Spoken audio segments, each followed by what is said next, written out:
মা সে তো পৃথিবীর সবচেয়ে আপন ও প্রিয় একজন ব্যক্তিত্ব। জন্মের পর থেকে স্নেহ, মায়া, মমতা এবং তার সবটুকু উজাড় করে লালন পালন করেন, বড় করে তোলেন সন্তানদের।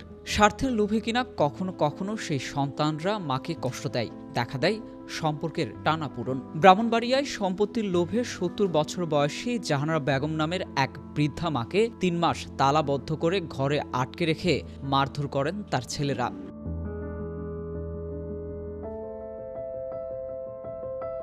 জাহানারা বেগমের ৯ ছেলে। বড় ছেলে মোখলেসুর রহমান ছাড়া বাকি ৮ ছেলে তার মাকে অমানসিক নির্যাতন করেছে। ৩ মাস যাবৎ একটা ঘরে বন্দি রাখে, এমনকি ঠিকমতো খাবার দেওয়া হতো না।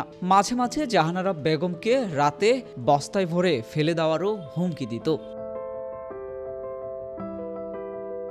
ব্রাহ্মণবাড়িয়া সেনা ক্যাম্পের ওয়ারেন্ট অফিসার মোহাম্মদ দিদারুল আলম দিদার জানান, গোপন সূত্রে খবর পেয়ে আমরা সেখানে যাই এবং তালাবদ্ধ একটা কক্ষ থেকে জাহানারা বেগম নামের ভদ্রমহিলাকে উদ্ধার করি। পরে ভদ্রমহিলা সহ তার ছেলেদের সদর আর্মি ক্যাম্পে নিয়ে আসি এবং প্রাথমিক জিজ্ঞাসাবাদে সব ছেলেরাই ঘটনার সত্যতা স্বীকার করেন। পরে তারা মা জাহানারা বেগমের কাছে কান ধরে উঠবোস করে ক্ষমা প্রার্থনা করেন। এ সময় মা জাহানারা বেগমের অনুরোধে সন্তানদের ছেড়ে দেওয়া হয়।